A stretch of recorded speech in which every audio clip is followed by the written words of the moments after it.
Spirit-led production, COOP. You don't want it. No storytelling, I ain't in the punchlines. We about winning souls, catch me on the front line. Scriptures by the bundle, call them sons. How's it going, everyone? Welcome to the first official episode of Unstrung Heroes. You got me, my name is Bryce Washington. I'm a midfield attack at Barton College, and then we got my buddy Braxton here. Braxton, introduce yourself. Yeah, I'm Braxton, like Bryce said, and I play at the University of Michigan Dearborn. And yeah, me and Bryce were teammates this last year, but Buddy decided to transfer, which is okay. It's okay. Still love him. 2 years. The last 2 years, that's true. Yeah. So let's get into the first episode topic. With summer ball coming up, it's right around the corner. Actually, it's pretty much started right now. Yeah, it just started last weekend. My brother actually just had his first tournament, but we just wanted to talk about the recruitment process and mentalities you should have going into it, and what we've learned as players being, prospects.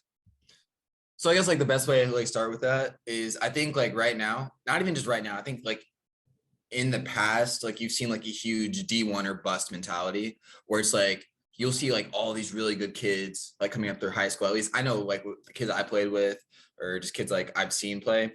And as soon as they start that recruitment process, they're like, oh wait, I've not heard from any Division I schools. And then they're kind of thinking, all right, anything besides D1 is not going to be seen as great. So at that point, they're like, okay, well, you know what? On second thought, I don't want to do this. And there's other factors going into that, but it's I think that's kind of an issue because I feel there's a lot of D2, D3, NAIA programs even who are just very good, and you're not going to really miss out on a big college experience. Oh, for sure.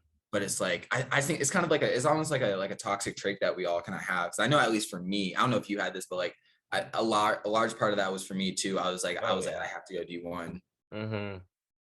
I agree, because people at your own school, you see other athletes going Division I and maybe even Division II, and you're like, well, I want to go D1, D2, because I remember there were a lot of football players from my school that were going D1, and I think that in a way that sort of set my mindset a little bit to think, okay, well, if they can do it, what makes them better than me? I know I'm taking two different sports and comparing them, but yeah, I still think that on an athletic standpoint, if you're good enough to be there, you can be there. And I think it's just really interesting. I think that lacrosse is a very unique recruiting process. There are a lot of factors that you need to be able to become a Division I athlete. Not just being good at the sport, but also it depends a lot on what high school you go to, because a lot of East Coast schools will get you more recognition than, let's say, North schools like mine up in Michigan. Not very many looks from Division I colleges, maybe some looks from in-state colleges, but nothing from out of state, really, I would say. So I think summer lacrosse is a very important and essential factor to getting your name out there and getting the ability to show what you can do in front of coaches. And that's what I love about summer lacrosse.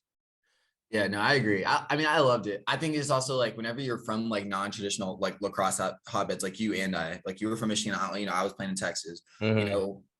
I think it's one of those things where it's they don't necessarily want to recruit heavy from those states that don't have a bunch of lacrosse, going on all the time. I know, right. At least for Texas, it's they're even more reluctant. For one, it's hot, so it's they're okay, can they handle the cold? Which a lot of the kids, I will say, probably can't, which is why a lot of Southern kids will stay in the South, going to schools like Florida and along the Southern East Coast. But right. It's, and it kind of stinks because you still have those really good kids who definitely could play at that level, but it's they're not getting those looks all the time. And because summer ball, as fun as it is expensive. So it's it's very expensive. Yeah. The best tournaments are oh man, I'm gonna have to fly up here and I'm gonna fly up here. And it's that honestly adds up over time, which gets kind of annoying.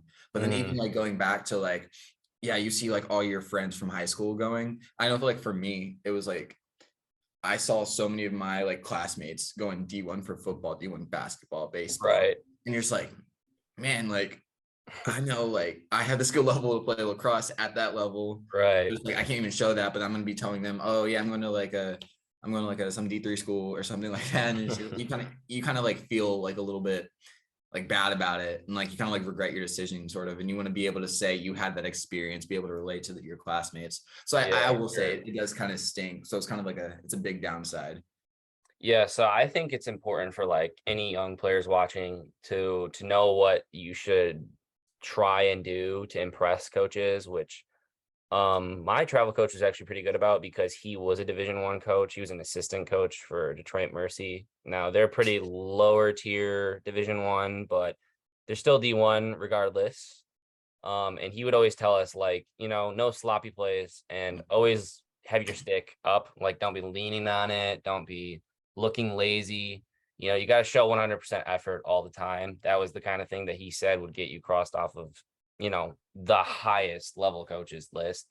And I think to a certain extent, that's a very good thing to keep in the back of your mind, but like not focus on it too much because, you want to perform well. And I think that if you can go out there and play your best game, then that's all that matters. Um, I don't know. I think that summer lacrosse is very unique, and you're going to be playing a lot of different styles of lacrosse. Against a lot of different styles of lacrosse, and I think it's very interesting. It makes you become a better player, and it also creates a lot of good memories for you during the summer. No, 100%, 100%. I agree. And it's like it's also tricky because a lot of kids like want to be like, oh, I want to go in, start right away. But I think it's one of those things you're still learning as soon as you step onto the field your freshman year. You're learning from the upperclassmen above you, and it's like, oh man, like I definitely did not know this coming into school, and now I don't want to look like, I'm just a freshman. But reality is a lot of times kids will just come in feeling like they look like the freshman. But then I think it's also different, like kind of segueing, like, between divisions where you go. Cause it's like a lot of Right. kids, yeah, they're like, I want to go do the top Division 1 schools. But then they're like, okay, well, maybe I'll kind of like go to like a lower tier Division 1 school. But it's like, I feel like in all reality, you can also look at D2, D3 schools that Yeah. definitely could compete with those lower tier D1 Mhm. schools. Like you mean to tell me that in a matchup versus like Tampa, and then like I don't know, for instance, Detroit Mercy, you mean to tell me that Tampa would not be competing like in that game? Right. Right. Yeah. Definitely, they would be. I don't know, and then you even D3, Tufts versus, Yeah. so it's like I feel like a lot of times kids get stuck in that I got to go D1.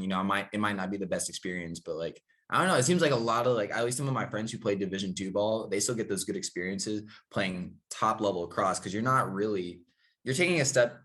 You're not even taking a step down. Like you're really not skill level. I mean, at the end of the day, is really like what's going to be the best program. Definitely. Where you Definitely. can feel like you can succeed. Yeah, where do you think that you fit in the best and can still Exactly. have, a fun college experience? And I think that's important, more so than even playing Division 1. I think that if you find a school that you like and you like their culture and the school and the people and the city, I think that's the most important part. I think that, not everybody gets to go and play pro lacrosse. And Yeah. at the end of the day, that's the sad reality for us. But, you might as well also have a good college experience while you're at it.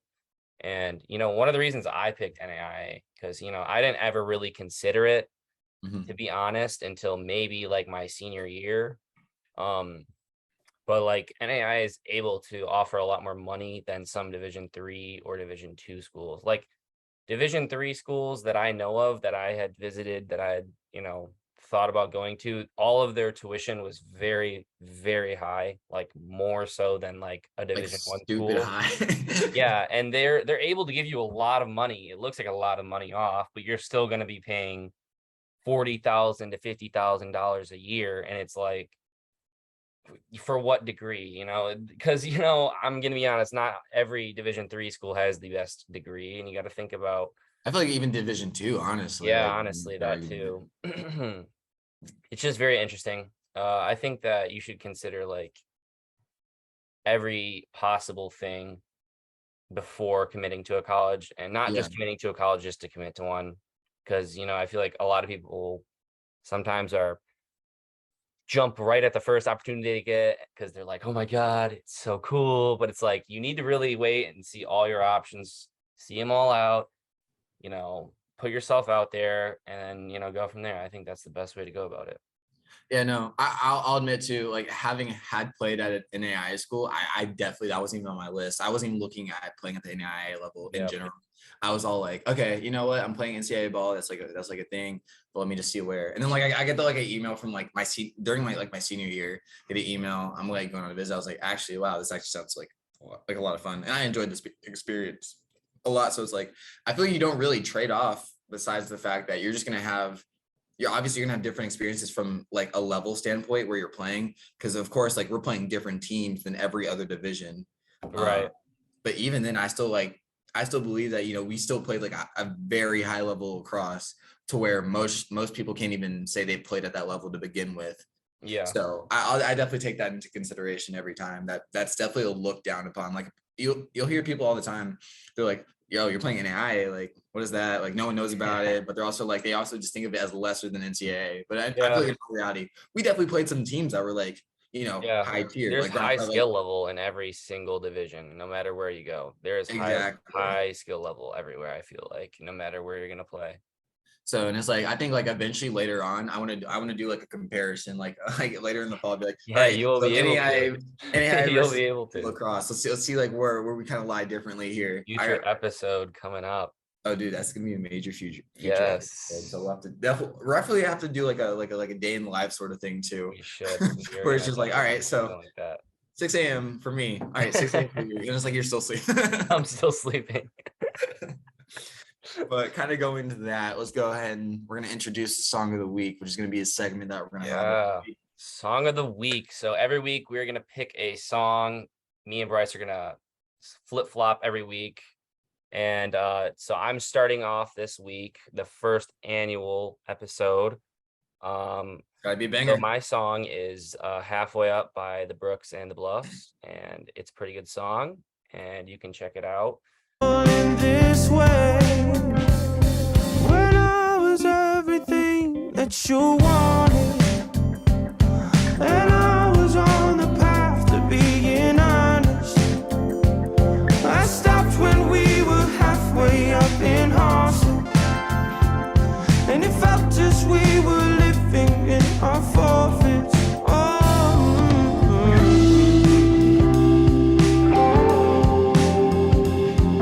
All right, so now we're going to jump into PLL picks for the week. All right, Braxton, let's rack them and we're going to stack them. All right, so still see me? Yep. All right, we got Water Dogs versus Chrome. I'm going to stick with Chrome. Okay, interesting. I'm going to stick with Chrome too. I think it's going to be close though because the Water Dogs are a fighting team. I think they are, but I also haven't. I don't know. I got to go back and forth with them. Because it's like they definitely show signs that they're like a good team, but like I feel like at the start right now, I don't see them beating Chrome. I think Chrome's come off to like a really good start compared to like the Water Dogs first loss. But I definitely do think later in the season, you give it like a couple more weeks. I feel like I'll pick the Water Dogs a little bit more. I think they just got to find their element with them still kind of being more of a newer team in the league. Oh yeah, for sure. The second game is Atlas versus Whip Snakes. That's gonna be an interesting game. That's tough. I can't believe that's not the televised game, honestly. No. That's the ESPN Plus one, which I hate. I hate ESPN Plus. I think it's dumb. Because I think we can both make the argument that they are the two of the top teams in the PLO right now. Yeah, the Atlas look very strong.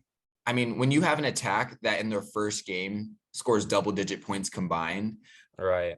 That's a hard thing to defeat, and they have such a diverse unit with them as well.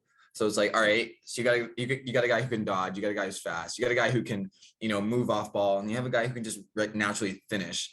Right. I feel like you can't get better than that combination at attack, and they can all shoot. So I mean, they really can, yeah. In terms of personnel, I think I'm gonna have to say Atlas though. Yeah, I think I'm gonna go. I don't know though, man. This is a hard pick. It's a tough one. I think I'm gonna have to go Whip Snakes. Okay. I don't know, man. Matt Rambo, he's just got some weird thing going on, but he's a machine, man. He's a tank. He's literally. You don't bet against Matt Rambo, man. He's coming like the Tom Brady of the He's PL like Picks also just like in general, just an interesting guy to watch. Like I don't know if you've like ever watched like some of his interviews. It's like actually it's like genuinely funny. You're just kind of like you just get like a nice chuckle out of it. Yeah. All right, next game. Archers versus Cannons. Now this is the televised one. It's on ABC if you guys want to watch it. On Saturday at 1 p.m. Archers. Versus Cannons. I'll go Archers. Yeah, Archers for sure. Cannons are having a rough go, but which is like wild because they started off so hot in that first game. Where it's like I want to root for them because they have such a stacked offensive personnel as well. But I feel like the only thing that kind of gets them is the defensive side of the game right now. So yeah, I think that'll be an interesting game, but I definitely think the Archers will come out on top. I don't think Grant Amon's back, is he? I don't think he is either. I'm really waiting because I really asked myself, you know, will he make an impact coming at attack? Because they still have this Simone in there right now, which he's still playing really good. But it's like, will they put Amon in attack and then move him to like midfield, or will he just, you know, from there just get de-rostered for the next couple games? So it's like I'm really curious how they work that out. I think Amon will definitely come back, at least for a game, and I think they're gonna test the waters with him. So oh yeah, for sure. We'll see whenever he does make his return. I'm not sure if they announced when he's supposed to come back or not. I don't think they have either, but because like really all they said was like lower leg injury, or like lower body injury. So I'm like assuming he's got like a knee or ankle thing going on right now. So depending on how bad that is, we'll probably see him. I don't know, best guess next couple weeks, 2-3 weeks. Right. All right, and then last game, which is on Saturday at 4 p.m. Redwoods versus Chaos. Chaos. Yeah, my poor Woods, man. I'm a big Redwoods fan because I also like Notre Dame. I'm a big Notre Dame fan, and you know they're the kind of feeder team. Most of the Notre Dame players go to Redwoods, so I like Redwoods. But they are not doing hot this year. I can't. 3 goals last game was that's a bummer. I don't really know what happened there. That could also attest to Chrome's defense, but also it's just like when you have like the best defensive and offensive players in the world, and then you let them score 3, that's it. I'm sorry. I don't know, man. I just think 3 goals for a whole game for a pro team is just terrible. That's just wild. And I don't even know how you explain that to anybody. I will say I did not. I watched highlights. I didn't see the full game, but like from what I saw, I was like, all right, like come on, guys, like right, take it up. Yeah. All right, so there's our picks for the week, though. We got this. Yep, picks of the week right there. All right, and then so last up, we're gonna move into random news segment. So this was an idea of mine. We're just gonna throw in a random news segment, just the most random possible news we can find for the week. Since Braxton did the song of the week, I got news of the week. So bring you just the most outlandish thing I could find. Here we go. How's it going, guys? For today's random news segment, brought to you by Bryce Washington. There's a company called Vegemite, who's joining forces with SPC to create a new product called flavored baked beans. Well, it's not called that, but they're going for flavored baked beans.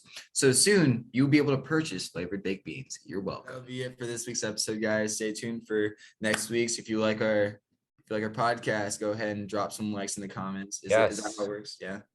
First week done. If you like the podcast, follow us on Instagram, Twitter, and YouTube. Subscribe for the next podcast episode. We're going to put these links right here, and we'll see you guys in the next one. Peace. See you later.